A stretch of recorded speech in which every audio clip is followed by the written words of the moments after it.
Hello everyone, good morning. কেমন আছো সবাই? আশা করি সবাই খুব ভালো আছো। মন্দিরাস ব্লগসের একটি নতুন ব্লগে তোমাদের সবাইকে স্বাগত জানাই। আজকে হচ্ছে বুধবার, আর সকালবেলা আমার স্নান টান করা কমপ্লিট হয়ে গেছে। সমস্ত কিছু কাজ কমপ্লিট করেই আমি ভিডিও শুট করতে এসেছি, কারণ এখন শীতকালের বেলাতে না অনেকটা লেট হয়ে যায়, জানো তো। মানে ভিডিও শুট করাই বলো বা ধরো এমনি কাজ বাজ বলো, এগুলো শুট করতে গেলে আরো একটু দেরি হয়ে যায়। আর আজ বিশেষ কিছু রান্না করব না, টুকটাক রান্না আছে। তো বাবা আজকে বলল যে মাছটা কিনে আনবে দোকান থেকে, রান্না করা মাছ। তো ওই জন্য আমি আজকে মাছটা রান্না করছি না, শুধুমাত্র মাছের মাথা আনতে বলেছিলাম। কারণ হচ্ছে যে তোমার লাউ দিয়ে মাছের মাথা দিয়ে করব। অনেকদিন ধরেই দেখছি যে একটা লাউ আছে, বিরাট বড় একটা লাউ বাবা এনেছিল, তো লাউটার কিছু করা হচ্ছিল না। আর মাছের মাথা দিয়ে লাউ খেতে কিন্তু জাস্ট অসাধারণ লাগে আমার। এই শীতকালে বলো মাছের মাথা দিয়ে তোমার ইয়ে বলো লাউ বলো, তারপরে মাছের মাথা দিয়ে বাঁধাকপি তরকারি, এগুলো খেতে সত্যি খুব ভালো লাগে। জানো তো, তোমাদের সাথে তো আরো একবার শেয়ার করেছিলাম। আমার বাড়িতেও সবাই খুব ভালোবাসে, সঞ্জীবও খুব ভালোবাসে মাছের মাথা দিয়ে বাঁধাকপি তরকারি খেতে, তারপর লাউ খেতে, এগুলো কিন্তু সত্যিই খুব ভালো লাগে। তারপর কুমড়ো পুঁই শাক মাছের মাথা দিয়ে, এগুলো কিন্তু জাস্ট অসাধারণ লাগে। আমি তো প্রায়ই করি যখন আমার বাড়িতে, মানে যেদিন যেদিন আমরা আমিষ খাই, সেদিন কিন্তু করি। বেশ সুন্দর খেতে লাগে। গ্রীষ্মকালে প্রায়ই ওই টমেটো আর পুঁইশাকটা, সরি কুমড়ো আর পুঁইশাকটা হয়। আর শীতকালে হলে তো পাওয়াই যায় বাঁধাকপি, সেটাও একটা অসাধারণ স্বাদ লাগে। এমনি নিরামিষি করার থেকে দেখবে এগুলো দিয়ে করলে, মাছের মাথা দিয়ে করলে কিন্তু একটু খুব সুন্দর খেতে লাগে।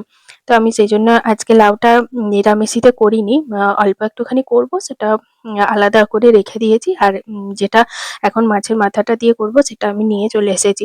তো মশলা টশলা সবকিছুই আছে, মশলা সেরকম কিছু লাগে না, বাড়িতে যতটুকু যা আছে জিরে গুঁড়ো, আদা, একটু ধনে গুঁড়ো চাইলে দিতেও পারো, নাও দিতে পারো। ধনেটা অ্যাকচুয়ালি পেট ঠান্ডা রাখে, তো আমি খুব একটা ইউজ করি না, কারণ আমার শ্বশুরমশাই ধনে গুঁড়োটা সহ্য হয় না, সহ্য করতে পারেন না, ওই জন্য খুব একটা ইউজ করি না আমি। তো মাঝে মধ্যেই ইউজ করি। তো যখন মাংস টাংস হয়, মটন করি, তখন কিন্তু ইউজ করি আমি ধনে গুঁড়োটা। তোমরা দেখেই থাকবে। দেখো আমার তোমাদের সাথে গল্প করতে করতে কিন্তু আমার হয়েই গেছে। আর পেঁয়াজ টমেটো দিয়েছি, তার সাথে মাছের মাথাগুলো দিয়ে জাস্ট অসাধারণ হয়েছে কিন্তু খেতে। একটু লঙ্কা বাটা আমি এবারে কিন্তু মিক্সিতে পিষেই রেখেছি লঙ্কাগুলো। তো এমনি ফোড়নে দিলে ঝাল হয় না, জানো তো অতটা, তাই জন্য একটুখানি পিষে রেখেছি। দিয়ে তারপরে তোমার দিয়ে দিয়েছি। আর আজকে সকাল থেকেই আমি ভিডিওটা একদম রান্না বান্না থেকেই শুট করেছি, সকালবেলার দিকটা অতটাও শুট করার সময় হয়নি।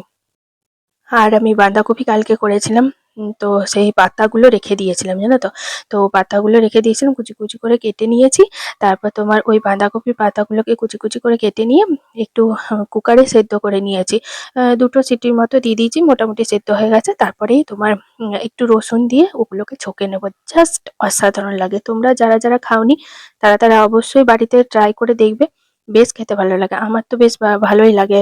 বাঁধাকপি আনলে ওই বাঁধাকপির পাতাগুলো, মানে যেগুলো দেখবে পুরো একদম ঘন সবুজ হয়ে যায়, যেগুলো আমরা ফেলে দিই, যে পাতাগুলো মানে গরুকে দিয়ে দিই ধরো, বা অন্যান্য মানে আমরা খাই না আর কি সচরাচর, সেই পাতাগুলো পুরো গ্রিন গ্রিন হয়ে যায়, যেগুলো কচি টাইপের গ্রিনটা থাকে না কিন্তু, হ্যাঁ, সেই পাতাগুলোকে কেটে তোমরা কুচি কুচি করে কেটে নেবে। তারপর দেখবে কুকারে সেদ্ধ করে দেবে, তারপর রসুন দিয়ে জাস্ট একটুখানি ছকে নেবে, দেখবে জাস্ট অসাধারণ লাগে খেতে। মানে ওটা শাকের মতো বেশ ভালো লাগে খেতে। আমিও এরকমই করি, গাছের পাতাগুলো আমার বেশ খেতে ভালো লাগে। শীতকাল বলে নানা রকমের পাওয়া যায়, তো বেশ খেতে ভালো লাগে। আর করব চাটনি, আর একটু স্যালাড করব, বাবা মাছ নিয়ে চলেই এসেছে। আর এটাও হয়ে গেল। অল্প একটু ছিল সেদিন, কালকের বাঁধাকপিটা খুব ছোট ছিল, তো সেজন্য অল্প একটু পাতা বেরিয়েছে। আর এখন আমি চাটনিটা বসিয়ে নিচ্ছি, ব্যাস এইটুকুই। আর তো কোনো কিছু নেই। চাটনি কিভাবে করে সেটা তো তোমরা সবাই জানো। আর টমেটো চাটনি খেতে সত্যি খুব ভালো লাগে। আর কাঁচা টমেটোটাও পারলে খেও, কারণ শীতকালে কি বলো তো, স্কিনের পক্ষে খুব উপকার হয়। আমরা কাঁচা টমেটো খাই, স্যালাড তৈরি করে নিয়েছি। সব রান্নাগুলো তোমাদের সাথে শেয়ার করতে পারলাম না, ওই যে বললাম টাইমের অভাব। তারপরে আমার ছেলেকে করতে হবে, ওকেও স্নান টান করাতে হবে চারিদিকে, যে ছুটাছুটি করছে ও। তো ওকে স্নান টান করাবো, চাটনিটা হয়েও গেছে দেখতে দেখতে, দেখো। তো চলো তাহলে আজকের ভিডিওটা এখানেই শেষ করলাম। যদি ভালো লাগে আমার ভিডিও, অবশ্যই লাইক শেয়ার কমেন্ট করে আমাকে জানিও। আর যারা এখনো অবধি আমার চ্যানেলটি সাবস্ক্রাইব করোনি, সবাই একটু সাবস্ক্রাইব করে দিও, ঠিক আছে। আর সন্ধ্যাবেলায় কিছু ভিডিও তোমাদের সাথে শেয়ার করছি, বাবা এনেছিল চিকেন পকোড়া, তো সেটাই এখন খেয়ে নেবো আর কি। তো যাই হোক, আর আমার আরো একটা চ্যানেল আছে, সেটা হচ্ছে সৌমি শর্টস। সেখানে আমি লাইভ করি। তো তোমরা যারা সেই চ্যানেলটাও ফলো করোনি, সাবস্ক্রাইব করোনি, তারা সবাই একটু সাবস্ক্রাইব করে দিও। আমার ফেসবুকে একটা পেজ আছে মন্দিরাস ব্লগস, প্রোফাইল আছে মন্দিরা চ্যাটার্জি। তোমরা চাইলে সেখানেও ফলো করে দিতে পারো, কারণ আমি ওখানেও কন্টেন্ট বানাই, ওখানেও কাজ করি, আমি ফেসবুকেও কাজ করি।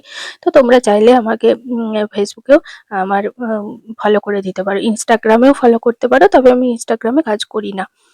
তো যাই হোক, চলো চিকেন পকোড়াগুলো এখন খেয়ে নিই। টাটা, বাই বাই, সবাই ভালো থেকো, সুস্থ থেকো, দেখা হচ্ছে নেক্সট ভিডিওতে। ততক্ষণের জন্য টাটা।